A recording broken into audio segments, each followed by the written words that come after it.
authenticity and building long-term, real, genuine relationships with people, that is something that businesses are now expected to do, particularly when they're small.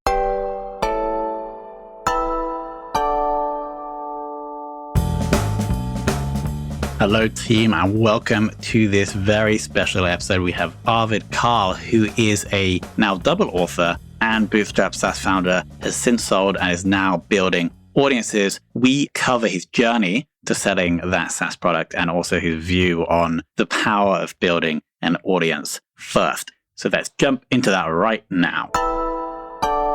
Arvid, welcome. Thanks so much. Thanks for having me. No, it's absolutely my pleasure.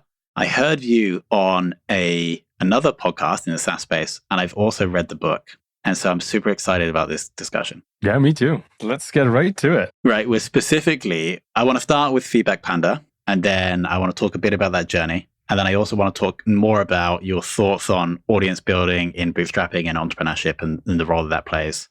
So my first question, and this was my insight or maybe my lesson from learning about FeedbackPanda, is that you guys were able to build a product that had such great utility that the marketing you required for that product was really to be present in some forums, etc. Would you agree? And actually, maybe before that, for anyone listening, could you just give an intro to FeedbackPanda so people know what I'm talking about? Sure. Yeah. FeedbackPanda was a tool for online English teachers, really. Like my girlfriend, Danielle, she was such an online English teacher. So she would teach English to kids through the internet. Because of injury she had, she couldn't work anywhere outside of our apartment back in the day. And we built this tool for her and other teachers like her that would just take like 2 hours a day of administrative tasks, just completely off the table, automate that away. And that really resonated with the community because it was just really well integrated into their existing workflow, right? They would teach online and they had these little tools and we had a browser extension that would hook right into it and deal with all these things that took them hours and condensed it into minutes. So yeah, it was a teacher productivity tool, really. And one of the things that made this tool so interesting to the community at large, not just individual teachers, but a whole community of teachers, was that it allowed teachers to connect inside the application and share things. Because FeedbackPanda was about student feedback, right? Feedback you give to the parents of the student for just telling them how the student did at any point in time, right? They learned about apples today. And if you want them to be better at, it was English as a second language, so it was very basic stuff in the beginning. If you want them to train how to pronounce these words, here are a couple little exercises. And that's what you would write after every half-hour lesson with a one-on-one student to the parents. Yeah, you would just write the same thing over and over again because you would teach the same lessons. It was apples here, oranges there, and then apples again. It gets repetitive. That's what took so much time. And we automated that away. But those templates were not just for any one teacher, right? You could share them with other teachers because they were teaching the same lessons. It was an online English school with pretty well predetermined lesson plans and structure with Chinese companies mostly. So you know that they have a pretty rigid curriculum. And we built this internal sharing system into our platform that turned it from a simple SaaS business that just served individual customers to kind of a marketplace for feedback templates that would be freely shared. It was free. It was not that people could make money of them, but hey, if you find somebody else's amazing template and you import that into your own database and you start using it, the parents that you communicate with, they will think, hey, this is an amazing teacher. I'm going to book them again, right? So there was a benefit for everybody to use the internal marketplace of the system. And that really allowed us to build a lot of our marketing on top of word of mouth, because this is so obviously a platform where every new person is already a benefit because they bring in new templates. And for every new customer looking at the platform, they see, oh, there is like hundreds of thousands of free templates for me to use. Yeah, that's worth $10 a month. It was very clearly a network effect that we built into the product from the beginning because we knew, and that's maybe the most important part here, that the community was already sharing their templates for feedback through like a Google Docs or like a Google Sheet. It was really basic, but we saw that there was this impetus to share among the community, which is not surprising because the teachers, right? Teachers love teaching other people, and not just students, but also other teachers how to be good teachers. So we just found a really perfect market to build a product to facilitate what was already happening and just made it much easier, much better, and quite frankly, cheap enough for people to use, right? Teachers aren't really the most well-paid people. unfortunately. And $10 a month was just right for them to use it, kind of Netflix subscription level pricing back in the day. So it was really useful. And that allowed us to do all our marketing in a community way, right? We went to Facebook into the communities that teachers were already using and didn't even do much. We didn't really push anything. We just replied to people complaining about feedback. Well, we use FeedbackPanda, or we encouraged our customers to tell other people about FeedbackPanda. For the longest time, we didn't even have a referral system in place, and people still referred the product. So we built that at some point to kind of capture the intent and make it even more of an incentive-based thing, but probably wouldn't have needed because teachers were just so willing to share in their communities already. And just a quick question on the templates. If I created a template, would it automatically go into the marketplace or did I have to click a button? There's a setting that we had, like we had it set. Honestly, I think we switched that around a bit in an experiment, but I think they would per default not go into the marketplace. But we would encourage people to turn on the default setting, right? To check the little box to share this in the FeedbackPanda cloud. That's just what we called it. And people quite quickly adopted this because they saw the benefit of not just other people sharing their templates, but they themselves just also sharing templates. They were pretty aware of the use that other people might have from their templates. So I think we had a fairly willing kind of community for that particular feature. The other great thing about that story is that your custom development was probably just having dinner with your girlfriend. Oh, yeah.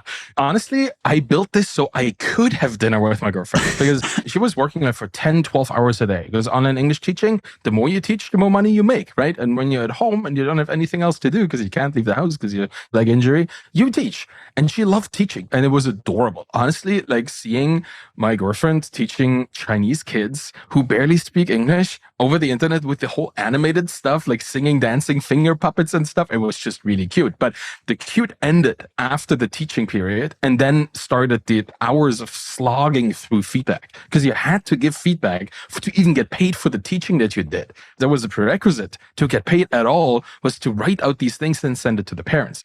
It was intense, but I wanted her to not have to spend that time sitting there typing, but spend time with me, which is why I built a tool with her. Obviously, like she designed structurally what she needed. I just implemented the technical parts and it was a back and forth for a while. I built the first prototype. She tried to use it. It was like, and then we fixed it. We actually got a good version running and then we kind of just let it seep into the community. Like the first and almost only initial marketing push we made was somebody asking, hey, how do you guys deal with feedback on Facebook? And Danielle was just saying, well, I use FeedbackPanda. Here's the link. And then that was the first day. I think we had like 80 users on the first day just coming in, signing up and starting to use the product. And I think one of my most favorite anecdotes about this early part of FeedbackPanda was that somebody tried to pay before I had actually implemented payment on the platform.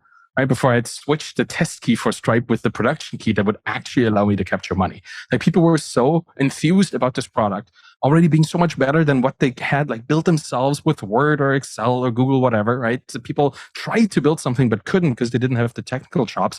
But I had decades of SaaS building experience and I could just really easily bring that into this very niche solution to a very niche problem. It was fairly simple. Yeah, that's kind of how that happened. And I got my girlfriend back. We had time now to spend together building a business, which is even better, right? It's not just dinner, it's business dinner. So that was really cool. This is such a great story because the more I spend in marketing, the more I realize that actually the more you invest in making the product better, the less it's just inefficient to spend more on marketing. And so this is just such a beautiful story. Was there anything else though? Because here we have a B2B marketing podcast and I love sharing like actionable B2B marketing tips with the audience. Is there anything else that you did? We heard the referral scheme, we heard the template library. Was there anything else that you pushed to help with that growth? One thing that I noticed, because in a way, you might think that we had like 5,000 something customers at the end before we sold the company, just at that point. And we were still 2 people only running the business. You could think this is like a B2C business, but it really wasn't. It was essentially a B2B business, but with people who didn't really understand that they were businesses. Like these were essentially contractors, freelancers, online English teachers, right? That would go to many different schools and work for them on a per hour basis. But they were businesses and they had business budgets. And we had to educate them towards that, right? We had to tell them, hey, you actually are a business and the money you invest into tools like this and other tools is something you can claim against your taxes if you do it right. So like making the customer understand that there actually are a business for many industries, that is still a thing, because the moment people freelance, do stuff by themselves, it always feels like this kind of in between, right? Between this is just a project, a hobby, and now it's becoming something that could actually monetize my life. So that was a big deal. And how we did that, this is kind of where I'm going with this, is in the customer service conversations on the platform. Like if people had a problem, if they reached out and they didn't really know, do I want this? Right? They just kind of ask questions and stuff. One thing was we were talking about their business of being a teacher. And the other thing, we spent a lot of time building relationships, particularly early with our first initial customers, people who were just trying out the tool, trying to figure out if this is for them. Sometimes I would spend half an hour just chatting away with a person, which would cut into my development budget, obviously, right? Gave me less time to build the product because I was the only person who could technically build it. But I still focused on building this relationship with these people. And I would say in 85, 90% of the cases there, these relationships turn out to be amplifiers for the marketing for years, because these people who were just trying a new thing, never expected to even get a reply from customer service, let alone within a minute or two, because I was just there, right? Quickly replying. They were evangelists for the product for months and years to come. These initial relationships, they were catalysts that made everything else, like getting into new Facebook groups because somebody needed to invite us, right? You need people in those key positions. And if you have those people because they're already there talking to you in your product, if you want to, that's just perfect. And investing time and energy into this was probably much better than investing time and energy into yet another feature that may or may not attract people. So the human connection, that was something that I quite easily underestimated before and then quickly learned to value. Yeah, nice. So non-scalable relationship building, founders doing support. Yeah, it's really bizarre because most people expect like a customer service drone, if not an AI bot at this point, right? They think, oh yeah, somebody's just going to try to get me off customer service as fast as possible. And when you show up quickly and respond to them in an empathetic way and kind of also show some of your humanity, like you being a person building this business, right? You tell them the story, you put the narrative of the business in there, everything changes. It becomes a human relationship, not just this business transaction. Like even in the B2B world, where I also worked before, I worked for an Internet of Things startup in Germany back in the day. That is actually how FeedbackPanda happened, because I was commuting back and forth from Berlin to Hamburg, 2.5 hours by train for weeks. Like for a year or so, and like multiple times a week. And I had all this time reading books and listening to podcasts. And that's kind of where the impetus to build my own business came from. But I still worked full-time for this Things company. And you can feel sometimes when you talk to people who need support for your product, how they're just exasperated. They hate talking to support people because they're always just shunned to the side. But the moment you humanize the connection, you will actually have somebody who can give you something meaningful for your business. Not just money, but sometimes insight or even amplification towards their peers and towards other potential prospects for your business. It's people severely underestimate the connection, and technical people in particular, counting myself as one, right? I come from a development background. We just think of products and algorithms and strategies, but we often forget that just a chat with a person can unlock so much with so much potential. Okay, so 5,000 customers, that was going to be one of my questions. I think I read or remember in a podcast interview, it was like 60 grand a month. Is that right? When you sold?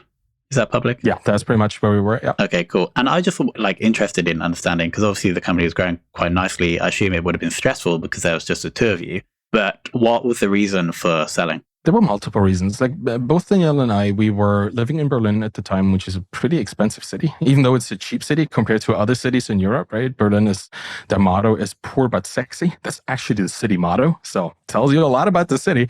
But we're living in a little apartment and we had no savings. We were just working, trying to make ends meet, as many people do.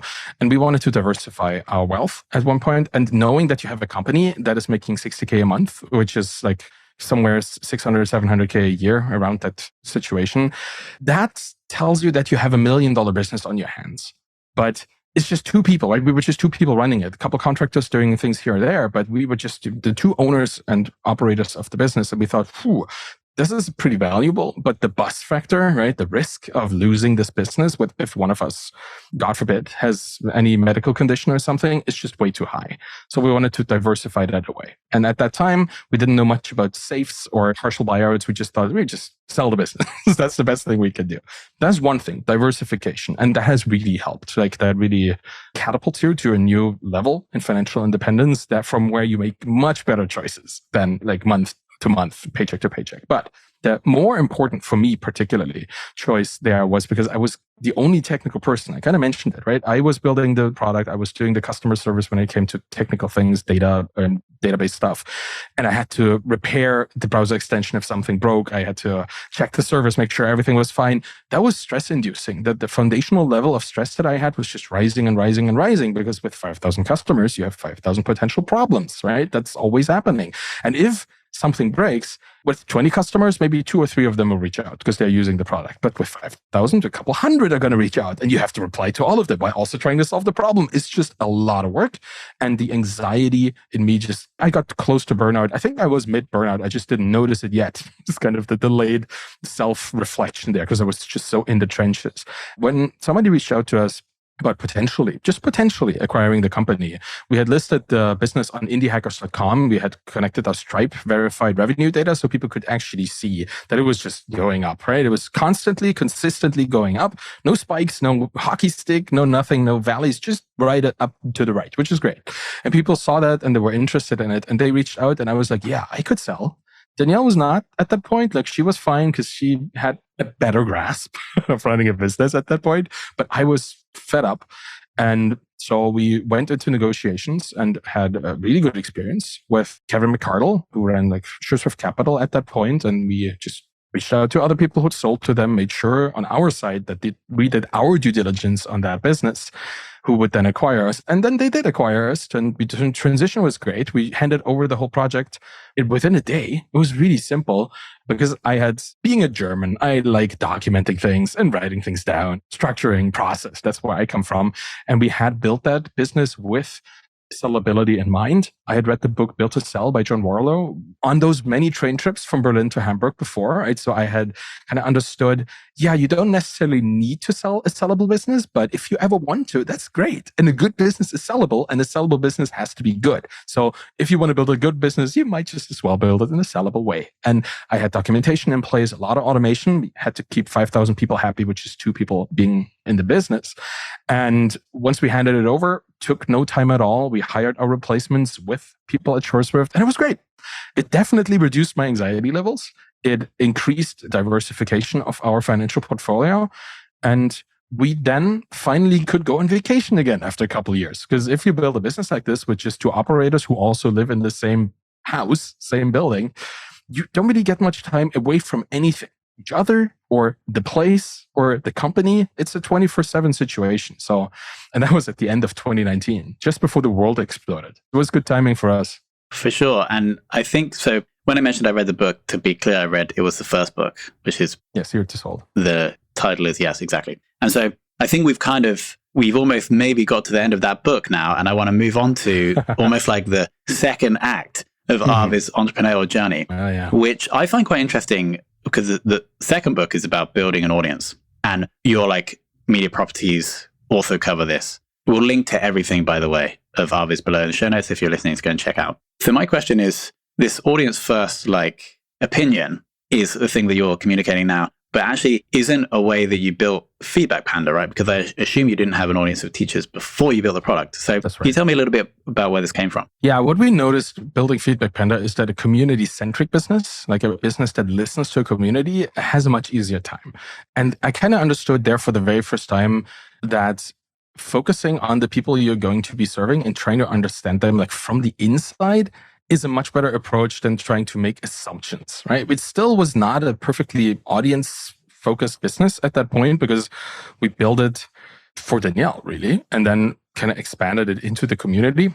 guess it would be a hybrid at that point. But after that, in reflecting on all the mistakes I made, both with FeedbackPanda and the many, many projects that just evaporated before I did that, right? I've been trying to build bootstrap businesses since, I don't know, 2012 or something. It's been a while. 10 years now. Wow, that's incredible. So time flies when you're having not much success. No, but we figured that the community is incredibly powerful, particularly if it is a community that is willing to help each other. And in then writing more about it, because that was the first thing I did after we sold the business. We had a little vacation, but I kind of still felt I needed to do something, because this is what every entrepreneur who sells their business will. Where did you go? We went to South Africa. We had a little retreat. That was also while you could still travel, really. That was in October or something in 2019. Had a little safari that was nice. But while I was sitting on the little wagon being driven through the bush and looking at lions and stuff, I was like, what am I going to do next? Because I think I need to prove that this wasn't just a fluke. And I've been talking to people. I recently talked to Patrick Campbell, who sold Profitwell to Paddle for $200 million. It's insane amount of money. And he was saying, yeah. And then I sold and I felt, now I have to build something even bigger to show people that I can still do it, that this wasn't just a fluke. And if you sell a business for $200 million and you think, now I have to show people that was just a fluke, like, come on, what does it say to the rest of us? It's just bizarre. But that's how I felt. And that's how most people who exit their business feel. And I fortunately found writing to be my thing. Writing about my learnings, the story of FeedbackPanda, the things that I did, the things that we did to make the business what it was, the things we tried that didn't work, all that kind of stuff. A lot of mental health focus, because I understood at that point that I was in a burnout state and how to recuperate from that. That's kind of how I started my blog. And then people told me that, yeah, I love your blog, but I can't read while I drive. So I started my podcast. And then people said, yeah, I love your podcast, but I'd like to see you. And then I kind of started my YouTube channel. It's always kind of feedback focused on the community. And that, like the focus on who already has a lingering connection and what they think they need and what you can see what they need, that led me to the audience first approach. And audience doesn't necessarily mean just like a group of people who follow you, right? That my definition of audience is a bit further. It's kind of more almost like market is defined, like the potential audience that you have, like the people who are out there who don't know who you are, plus the people who are out there who've kind of heard from you but aren't really connected, plus the people who know you and are connected, and the people in the past that were connected to you, and the people in the future that might connect to you. All of this to me is audience, because just looking at your following on Twitter right now, it's a very limited approach to the group of people that you could be serving, right? So kind of more encompassing definition of audience. We didn't do that with FeedbackPanda, although we did go into the community and sourced our feedback and information from the community, but almost, I wouldn't call it unintentional, but subconscious level. Like we knew that there was something there and that was the only way we could reach it. And then after we built the business and I had time to actually consider what we did, that's when I went into the whole audience first approach. It's kind of audience centric, maybe as a weaker version of that, right? It's not, you don't have to build the audience first, but you have to focus on what will grow, what will maintain, and what will satisfy the audience as you build your product. So right now, would you describe yourself as being in the media business? Yes, I absolutely. I'm like, you should see this. Like I'm sitting here surrounded by cinematic lighting and high quality microphone and a good camera, a teleprompter that I could read notes from if I wanted to right now. I'm in a media business, tell you that. Yeah. Really? You have a teleprompter? Seriously? These are the little things that you develop over time. And I'm kind of an iterative person to begin with. I started with my iPhone, right? But the Twitter course that I made was recorded on an iPhone 12 or something with an iPhone 9 underneath as a teleprompter. It was bizarre, but it was fun. And now I really consider myself a media business. I still run a software as a service business on the side, which was kind of an offshoot of... Which one is this? It's called Permanent Link. When I wrote my first book. We'll link below. Great. That's awesome. Well, perfect. You should use a permanent link for that. Now, when I wrote my first book and I put it on the Amazon KDP, the Kindle Direct Publishing platform that allows people to self-publish books in print and in ebook form, I had links in there, obviously, as it is a business book, right? And a couple of days after I published, the first link broke. And Amazon KDP reported that to me. And they flag your product if links in your product don't work. So you kind of have to chase these links all the time. It was bizarre. So I thought, I need some kind of way to control the links in my book forever without having to update the book every time that works. And I didn't just want to use an URL shortener. I wanted something that has control over the links and would automatically fall back to a cached version of the link so that people can always see what I wanted to show them. So I built this little tool, has a couple dozen customers. It's really not the biggest SaaS in the world, and it's completely automated. I don't think I've touched the code base in a year at this point. It just works because, again, simple solution for a simple problem. I run this, but most of my time is actually spent on recording podcast interviews with amazing people from the community, writing articles about things that I thought about while having the interview, and then turning all of this into multiple different forms of media. And that's what I spend most of my time on. It's quite enjoyable. And honestly, my stress levels, which were like at this high, right? Like almost full stressed out all the time.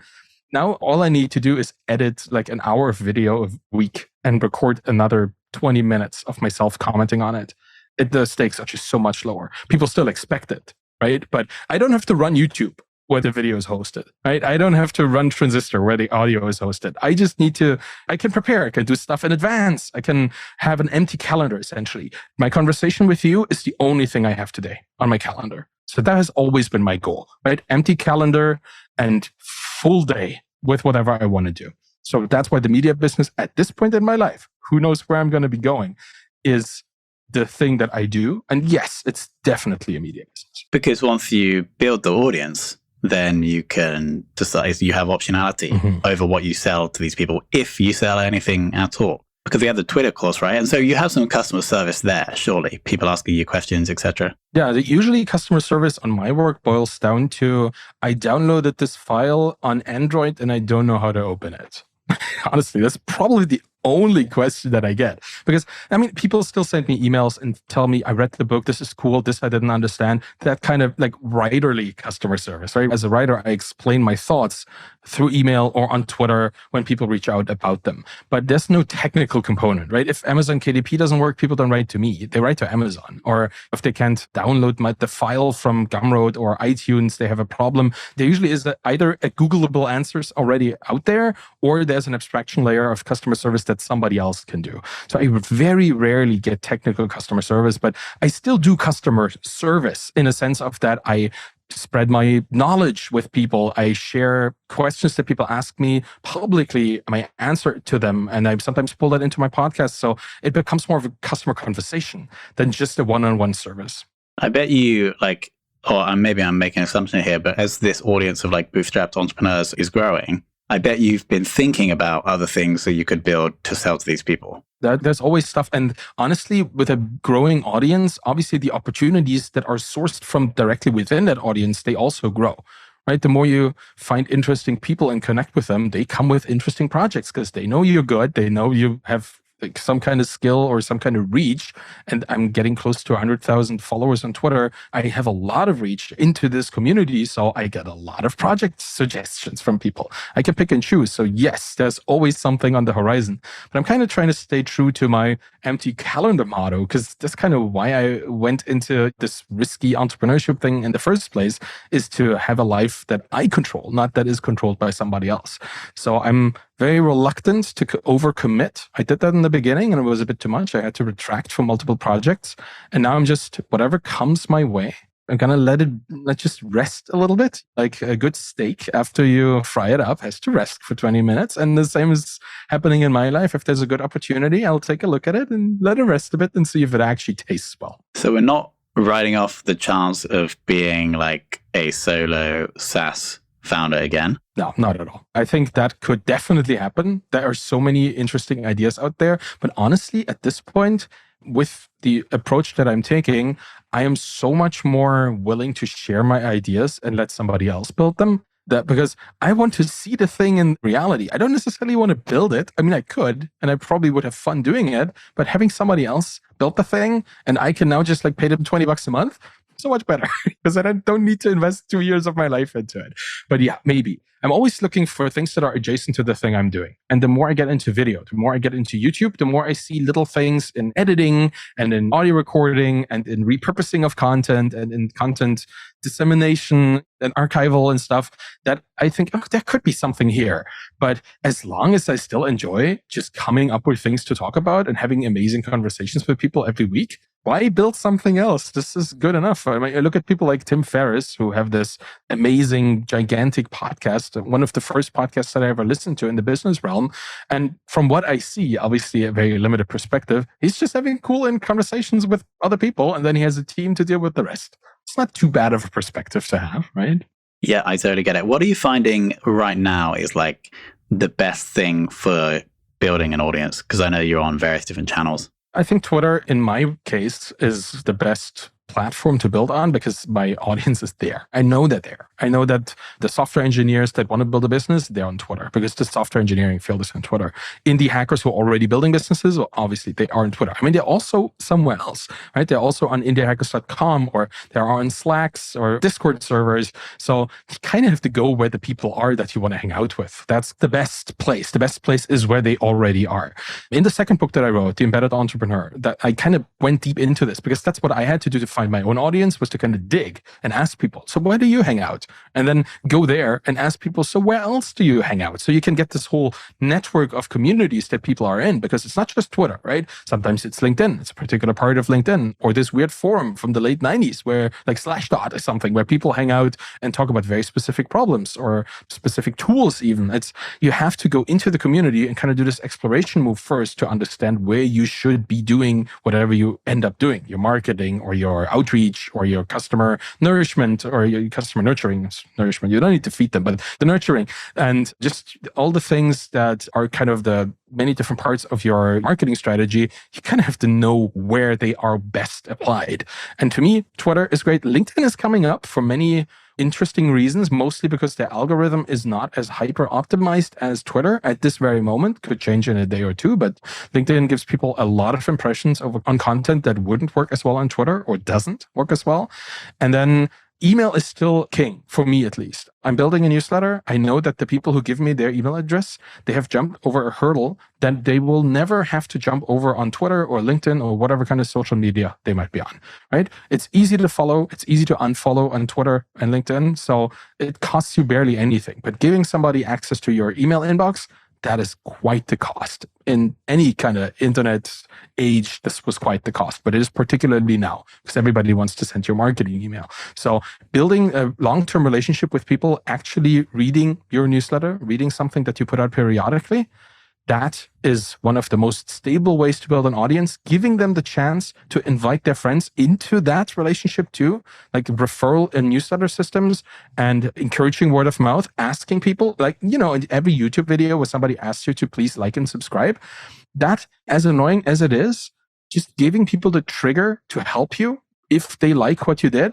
so much better than not doing that, right? So that's how you build an audience. Being honest with people about that you're building an audience and asking them to help you. I totally agree with everything you just said. I think the hard part where most people would fall down is obviously you're going to go into the audience to actually to actually gain followers. You need to produce content that people really like enough to come and follow you or subscribe. Now, obviously, the way you do that is by spending 10 years trying to build businesses online. But is there any other tips you can give the audience on that? Yes. One of the things that I found work particularly well for people who don't have a large audience, which is almost everybody, is to consider content creation, like the thing you just talked about, creating valuable things, not just to be about writing things and sharing them on social media, but actually building relationships first and then having the content come later.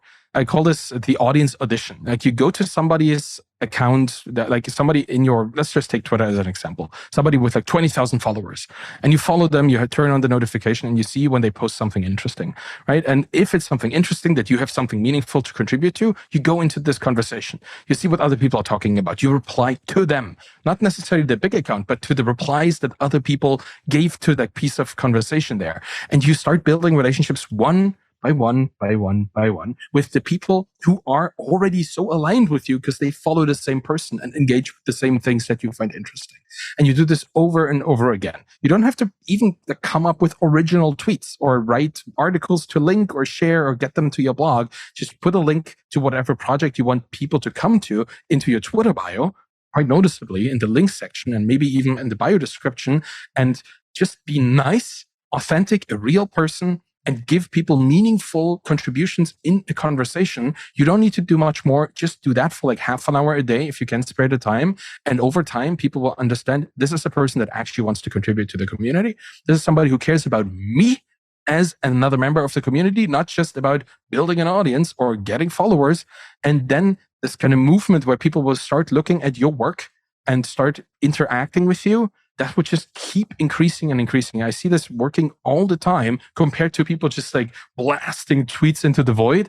Nobody wants, if you have 2 followers and you send a tweet, like you have a 1 in 10 chance that one of these people even sees it. Who's going to react to that? But if you, even just with 2 followers, start engaging with people that have thousands of followers, now thousands of potential followers will see your little interaction and they will judge you. Is this a nice person? Cool, follow, right? That's how that works. That's how you build your audience, by just being nice and in public, right?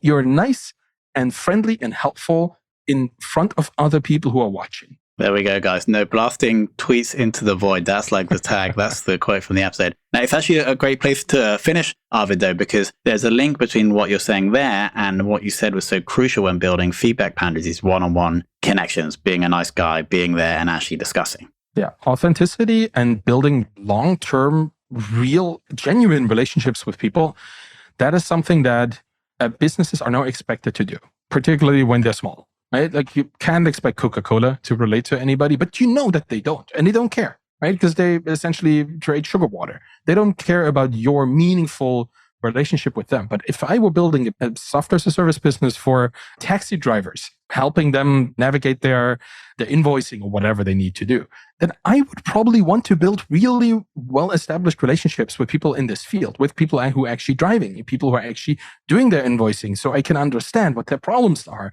And if their problems change because there's new regulation, or you want to have this kind of channel into your community, the people that you're trying to serve and empower, and you need this to be a bi-directional channel. And for that, you need relationships, and you can only get them by building them one by one, one-on-one, in a long-term perspective. It's never about the short sale, never about the quick money with this. If you want to build something that will last, you will have to build relationships that will last as well. All right, guys. On that note, 0 to sold on Amazon. You need to search for that now. And then the embedded entrepreneur. You need to search for that now on Amazon. Buy both. I actually read the second one, so I'm going to buy that today. I'm going to get reading. If the domain is the Bootstrapped Entrepreneur. The bootstrapfounder.com. Bootstrapfounder.com, YouTube channel, and podcast. Everything I've just said is going to be linked below, guys, so just click on the link. Arvid, I want to thank you for being so generous with your time and your wisdom. It was great to hear about the FeedbackPanda story, like from the actual person, not just the book. And also super interesting to see what you're doing with the audience stuff. And I'm also excited to see what SaaS product you may or may not start in the future. Yeah, me too. Thanks so much for having me. And thank you so much for listening. That was an awesome chat. Thank you so much for Arvid for coming on. Obviously, thank you for listening. I've got one review here. The title is First Time Listener Here, Hooked! The interview with DHH was awesome. And I love her. Well, Tom asked those questions. Oh, thank you so much. This was Tiviki123 in December of this year. Thank you so much for that review. If you would like to get your review shouted out on the show, just leave a review, send me a screenshot on LinkedIn, email it to me, and then I'll get you and your business a shout out on the show. Of course, thank you so much for listening.